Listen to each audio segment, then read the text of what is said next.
It started with something small, a tone, a glance, the kind of moment that lingers longer than it should. My wife, Claire, had been distant for months. Conversations were shorter, laughter rarer. She spent more time on her phone than looking at me. I kept telling myself she was just tired from work, that I was imagining the gaps forming between us. But deep down, I knew better. That morning, she stood by the mirror, applying lipstick she hadn't worn in weeks. I watched her reflection, curious. She caught my eye, smirked, and said, "I'm very available today." The words came out half joking, half daring, the kind of thing people say when they want to see how much power they still hold. I smiled faintly, trying to match her tone.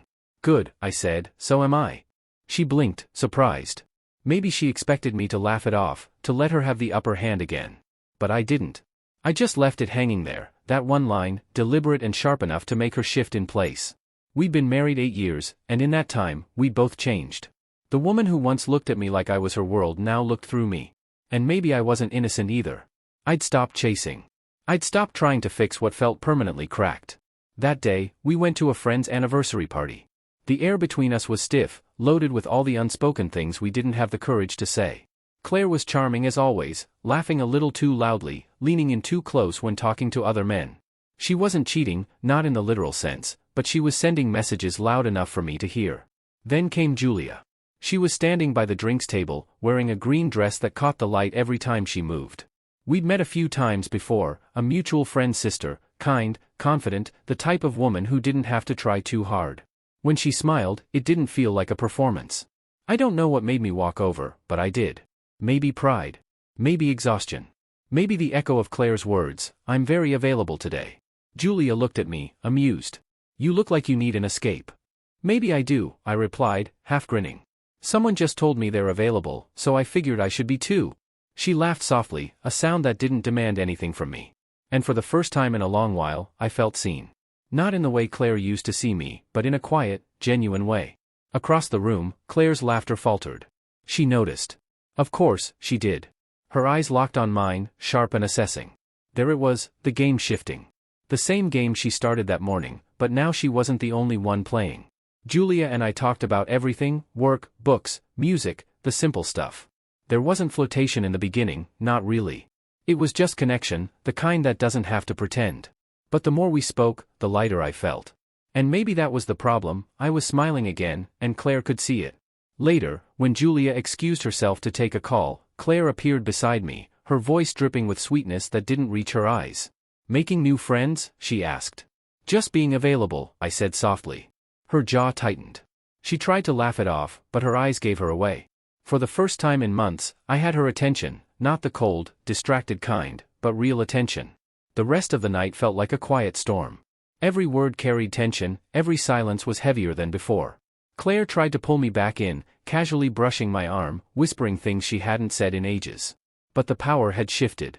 The balance she'd been holding so tightly was gone. By the time we got home, the silence wasn't just awkward, it was dangerous. The drive home was silent except for the faint hum of the tires against the asphalt.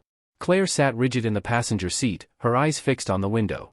I could feel her anger pulsing in the small space between us, sharp and simmering. Every few seconds, she would exhale like she was about to speak, but she didn't. Not yet.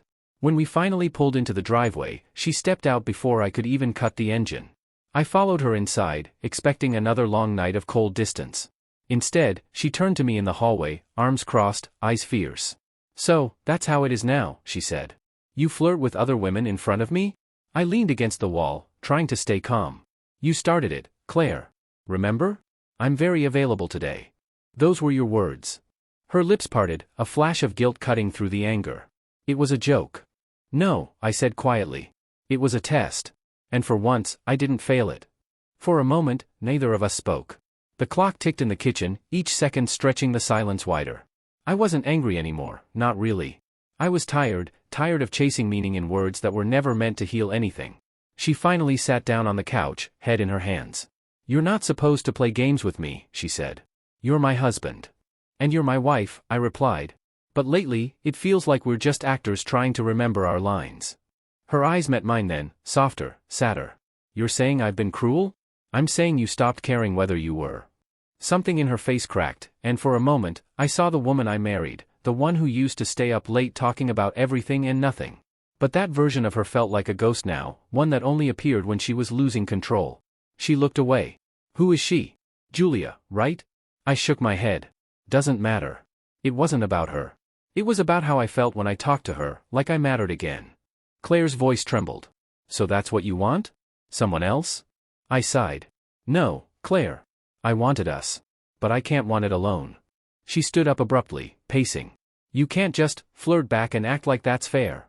Fair? I laughed bitterly. You've been flirting with everyone but me for months. You wanted me to notice, didn't you? You wanted me to feel small, jealous, just so you could still feel powerful. Her silence was answer enough. I walked toward the door, unsure where I was even going. Maybe I just needed air, space, anything that didn't smell like resentment. She spoke just as my hand touched the doorknob.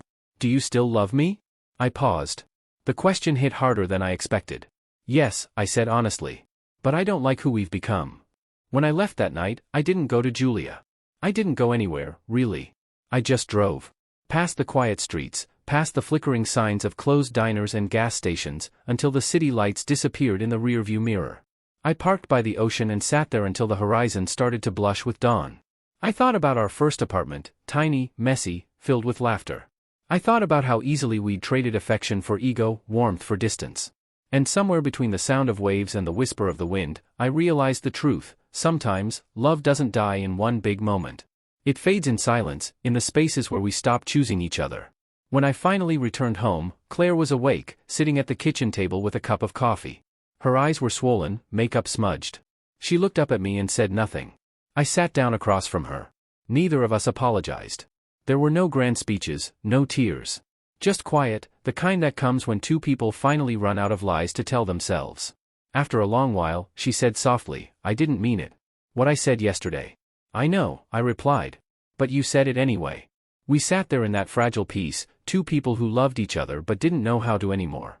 And maybe that was okay. Maybe acknowledging the wreckage was the first honest thing we'd done in years. By evening, she texted me from the other room, not to fight, not to accuse, just to ask if I wanted to have dinner together. It wasn't forgiveness. It was something smaller, quieter. A start. But even as I read the message, I couldn't help remembering the look on Julia's face when she laughed, unforced, real.